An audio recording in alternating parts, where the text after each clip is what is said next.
आज हम प्लेटो का शिक्षा सिद्धांत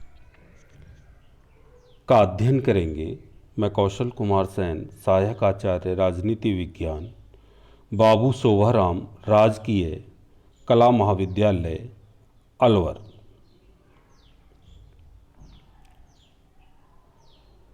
हमने पढ़ा कि प्लेटो एक आदर्श राज्य व्यवस्था की स्थापना करना चाहते थे और आदर्श राज्य व्यवस्था की स्थापना के लिए उन्होंने सबसे पहले न्याय सिद्धांत दिया, उसके पश्चात शिक्षा सिद्धांत और साम्यवादी सिद्धांत की स्थापना की।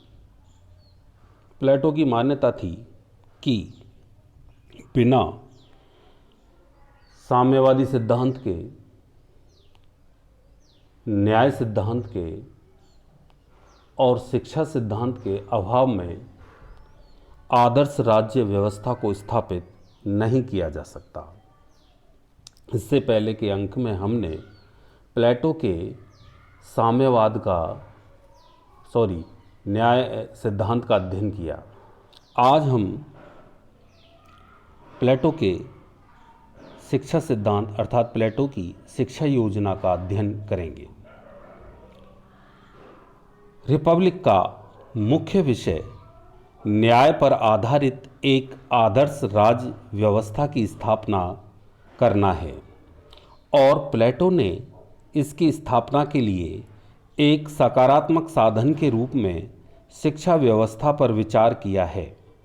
प्लेटो के राजदर्शन का प्रमुख आधार यह विचार है कि सद्गुण ही ज्ञान है और शिक्षा इस सद्गुण की प्राप्ति का एकमात्र साधन है।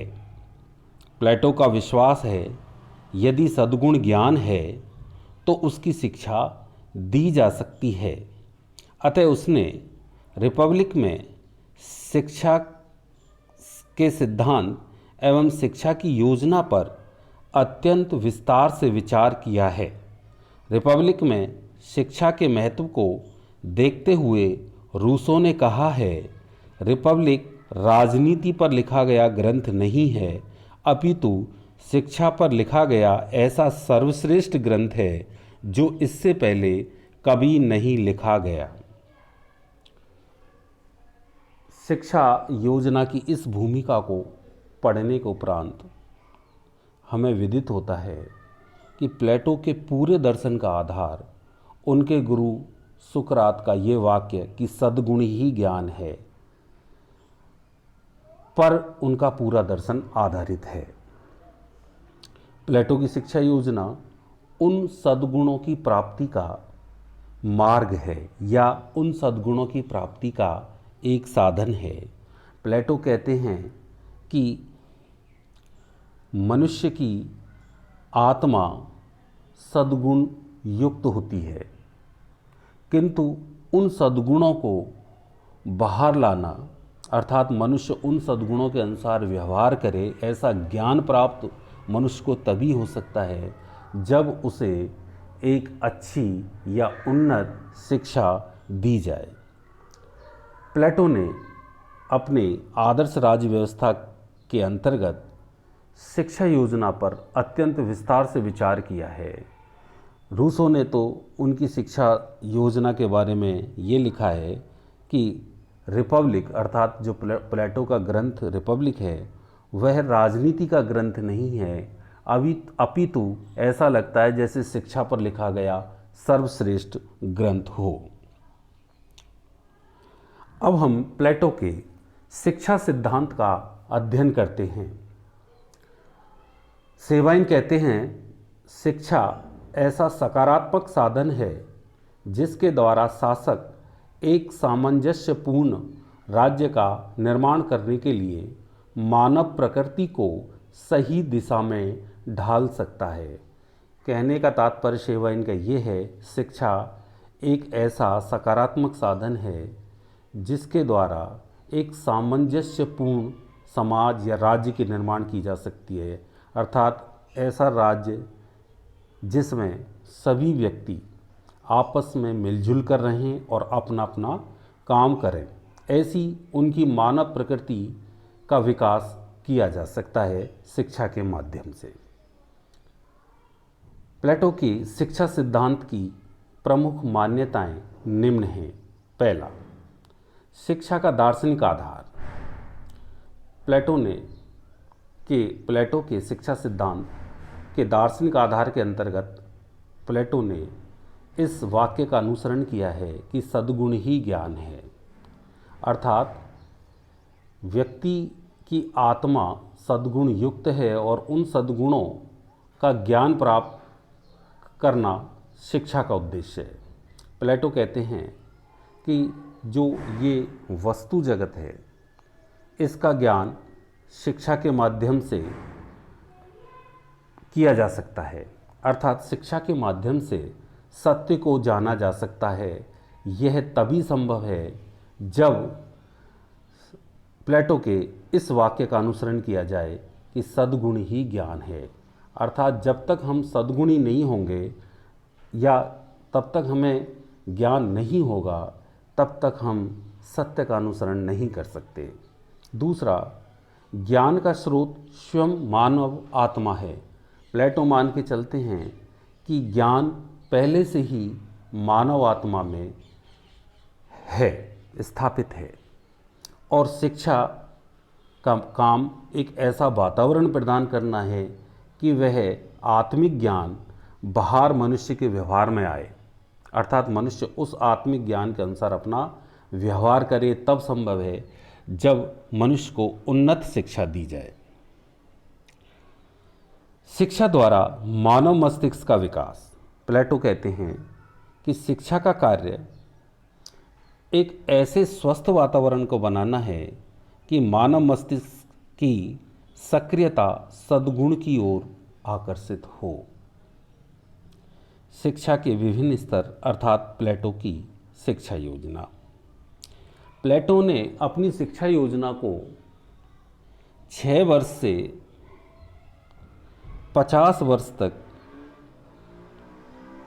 चलने वाली योजना बताया है। वैसे प्लेटो ये मान के चलते हैं कि शिक्षा जीवन पर्यंत चलने वाली प्रक्रिया है, किंतु प्लेटो ने अपनी शिक्षा योजना को 6 से 50 वर्ष की आयु तक 2 भागों में विभाजित किया है।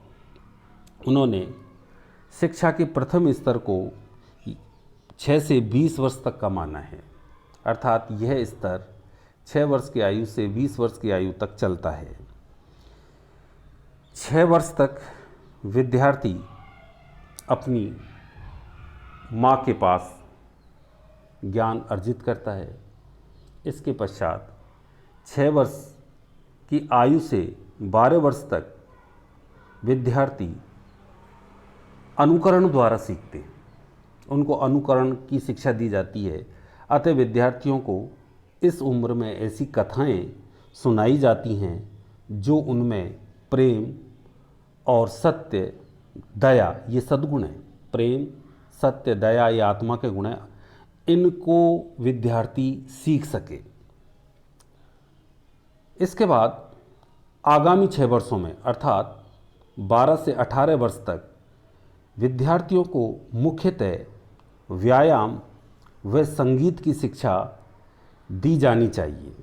इससे विद्यार्थियों में आत्मशक्ति, मतलब वो अपने आप को पहचाने, और विचार शक्ति, अर्थात उनकी सत्य को जानने की शक्ति का विकास हो। प्लेटो मानते हैं कि एक स्वस्थ शरीर में स्वस्थ मस्तिष्क रह सकता है, इसके लिए व्यक्ति को व्यायाम की आवश्यकता है। प्लेटो ने संगीत की शिक्षा में गायन विद्या के अलावा समस्त कलाओं, साहित्य एवं संस्कृति के अध्ययन को सम्मिलित किया है। मतलब प्लेटो की संगीत की शिक्षा में साहित्य और संस्कृति का ज्ञान भी, अध्ययन भी जरूरी है। उसने संगीत की शिक्षा में गणित, ज्यामिति तथा प्रारंभिक विज्ञान को भी सम्मिलित किया है। संगीत विचार शक्ति का विकास करता है। यहाँ हम आपको बता दें कि 12 से 18 वर्ष की आयु तक आत्मशक्ति और विचार शक्ति को विकसित करने के लिए व्यायाम और संगीत की शिक्षा दी जाती है। लेकिन प्लेटो गणित के अध्ययन पर बहुत ज़्यादा जोर देता है। प्लेटो ये मान के चलता है कि गणित सत्य की ओर अग्रसर करता है। विद्यार्थियों को 18 से 20 वर्ष तक की आयु में अर्थात 2 वर्ष की सैनिक शिक्षा प्रदान की जाएगी। इससे विद्यार्थियों में साहस, आत्मनियंत्रण तथा अनुशासन की प्रवृत्ति बढ़ेगी और वे राज्य की रक्षा में सहायक होंगे।